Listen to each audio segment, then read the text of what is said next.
The desert doesn't forgive. Out in the blistering heat of Arizona, east of Phoenix, a jagged range of stone cuts the horizon. The Superstition Mountains. By day, they shimmer under a heat that feels almost alive.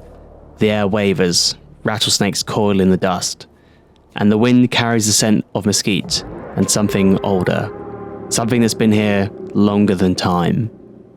By night, they change. A black silhouette rises against the stars, its peaks like broken teeth biting into the sky. Shadows creep along the ridges, and if you listen closely, sometimes you'll hear it. A sound deep in the canyons, the echo of metal striking stone. Somewhere in those mountains, according to legend, lies a fortune in gold so pure it could change a man's life forever. But that gold has a guardian, and the guardian does not forgive. They call it the Lost Dutchman's gold mine, and some say it isn't lost at all. It's waiting for you.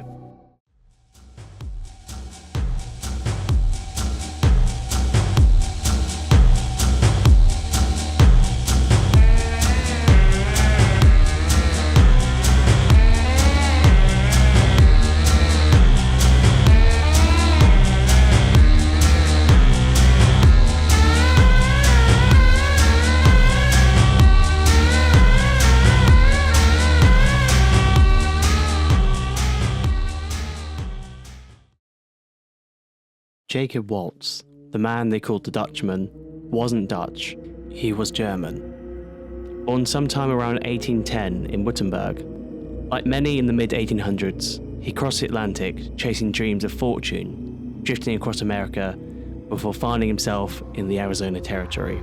Waltz was a miner, a prospector, but not the kind who bragged in saloons.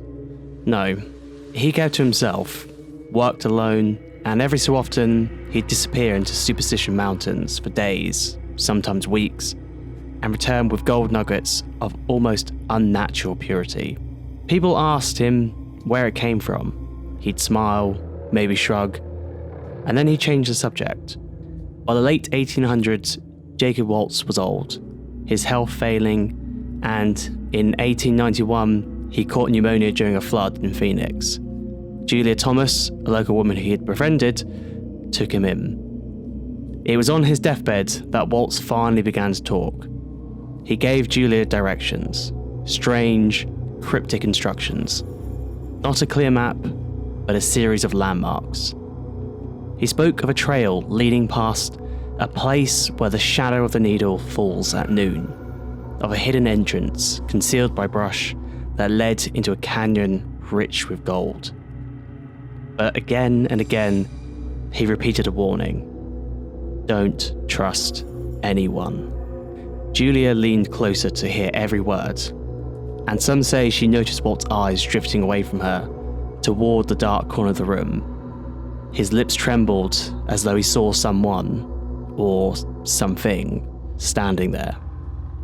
And then Jacob Waltz died, leaving behind one of the most enduring and dangerous treasure legends in American history.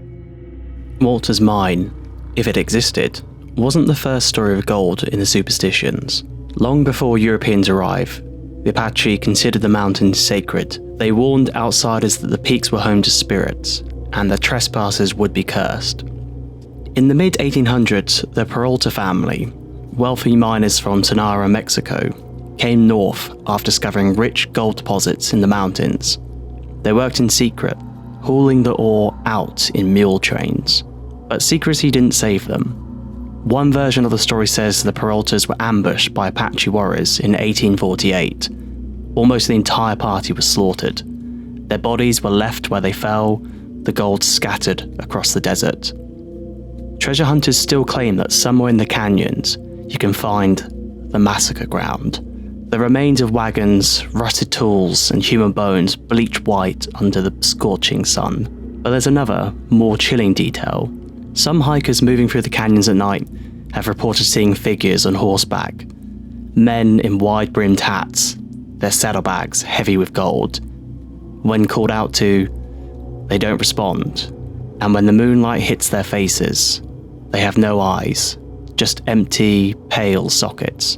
Another strand of the legend belongs to Dr. Thorne, a frontier physician who treated a wounded Apache man. In gratitude, the tribe blindfolded him and led him to a secret mine, walls gleaming with gold. When he returned to civilization, he tried to find it again. But no matter how hard he searched, it was as if the mountains themselves had shifted, as if the entrance had vanished. The mine had a reputation, not just as a mystery, but as a death sentence. Since Waltz's death in 1891, hundreds, perhaps thousands, have tried to find it.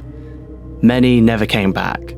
Some of the most infamous include Adolph Ruth in 1931, an amateur treasure hunter from Washington, D.C. He vanished in the mountains that summer. Weeks later, searchers found his skull, miles from where his body lay.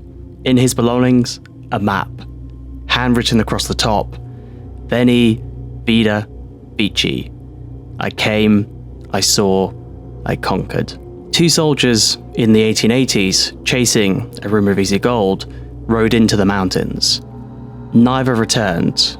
Only their rifles were found, leaning against a rock. And then, the story of the prospectors' camp. A search party found it abandoned, a fire still burning, coffee still warm in the pot. But the man who had been there? Gone. Not a single track leading away.